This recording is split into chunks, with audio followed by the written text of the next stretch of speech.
It was a terrible night for women, for children, for the hundreds of thousands of hardworking immigrants who make this country go, for healthcare, for our climate, for science, for our allies in Ukraine, for NATO, for the truth.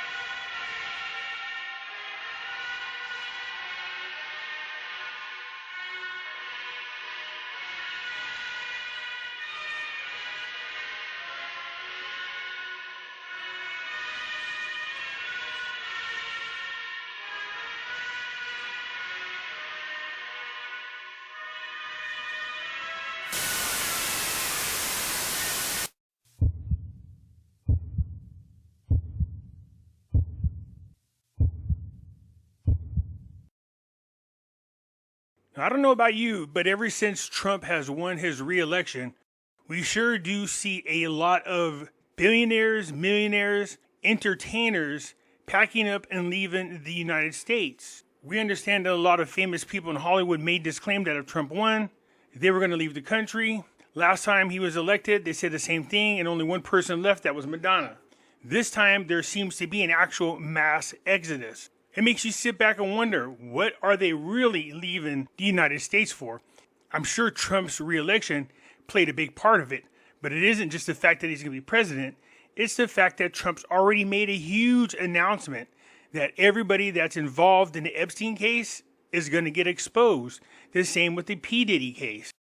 So is it possible that Jimmy Kimmel is actually crying, not just because Trump got re-elected, but because he knows there's going to be a shitstorm coming his way very, very soon? He's not the only actor out there that's crying. There is another one that's out there crying too.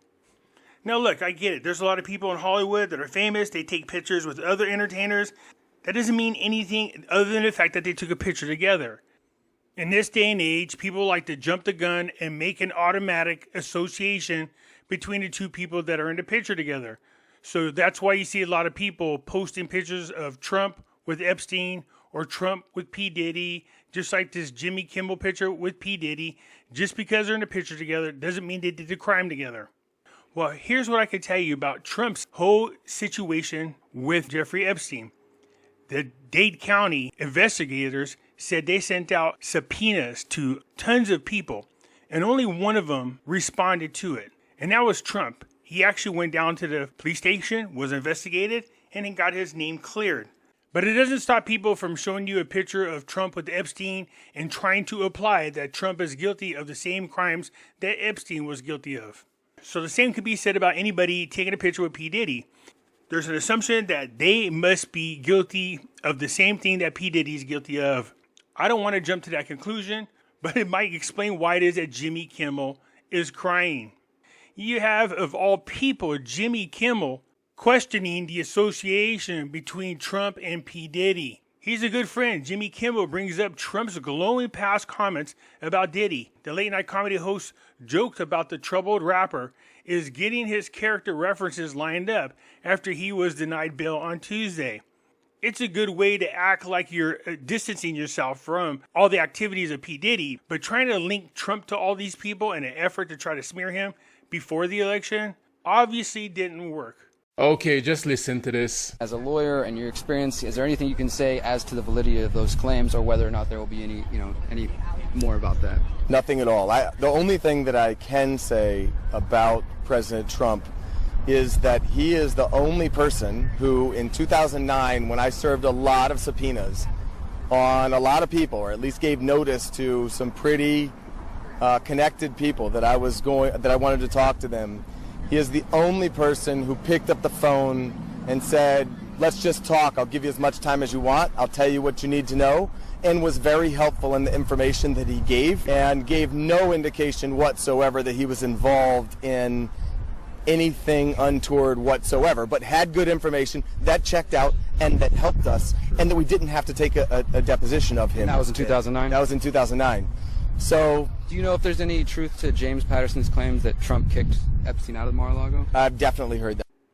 Yep, that's one of the lawyers investigating the case telling you that Trump was the only person who was cooperative. And although he wasn't linked to anything that was going on over there personally, he did give up some very good information that helped them with their case.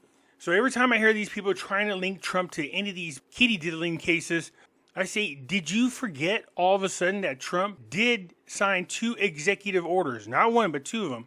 And one of those executive orders tells you right in there in the writing that anybody linked to those types of behaviors will forfeit their property and all the money and assets that they have until the case is settled, so that victims can be compensated for all the pain and suffering that they went through. So does it make sense for Trump to pass 2 executive orders that would have stripped him of all of his property and all of his billions of dollars if he was guilty? Come on, just use a little common sense here. But I do think it was interesting that Jimmy Kimmel was trying like hell to link Trump to both P. Diddy as well as Epstein. Here we go. Robert De Niro, the biggest whiner. And when Trump was reelected, and he was crying as well, and he might actually have a good reason to be crying. As soon as Trump was elected, he said, now Trump's probably going to come after me. That's what he's going to do. He's going to lock me up. Why are you saying such comments unless you already know in advance that you're on those lists and you're worried about it? Is this why he was campaigning so hard to keep Trump from becoming president?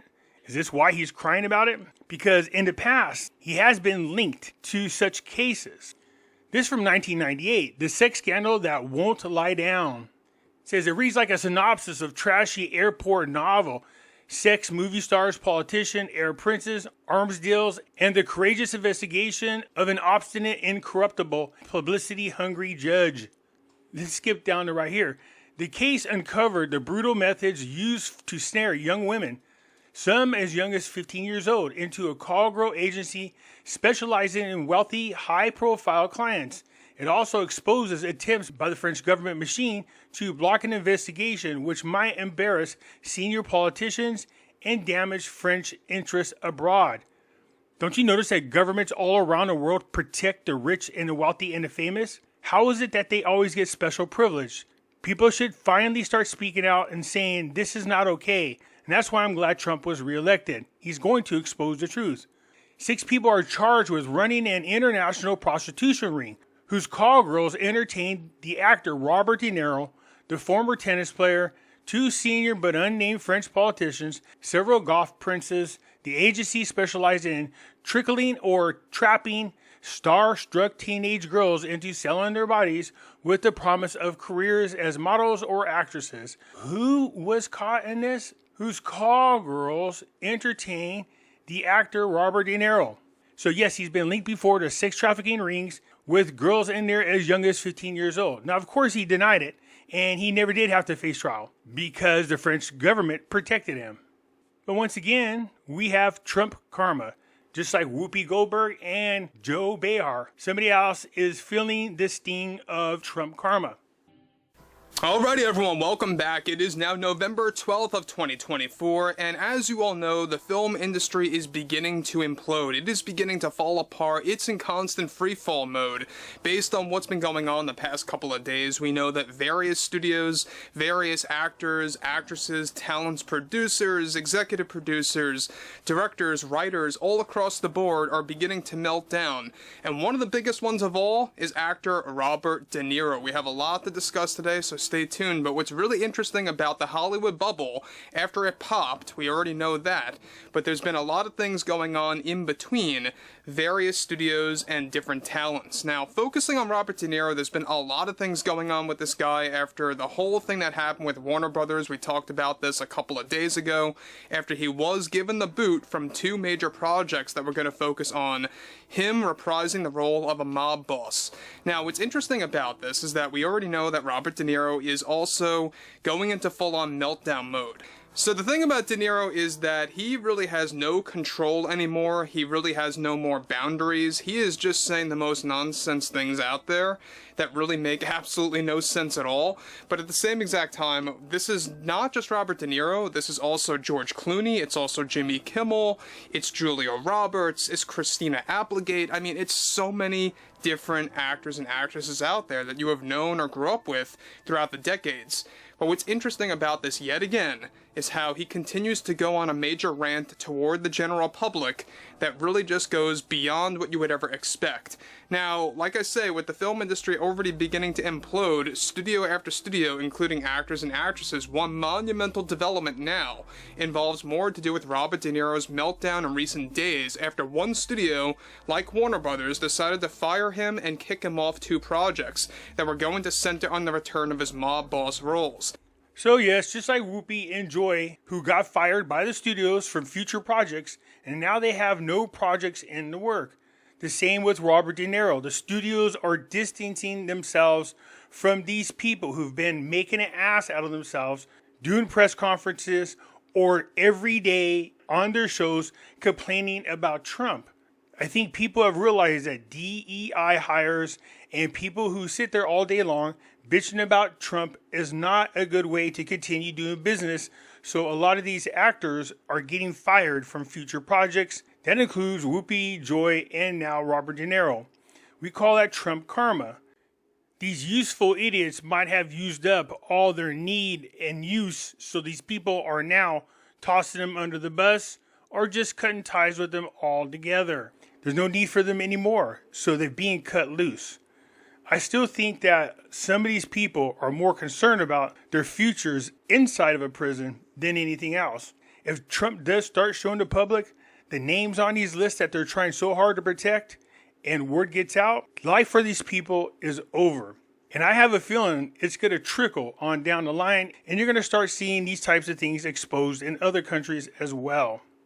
Anyways, that's it. I'm curious to get your input.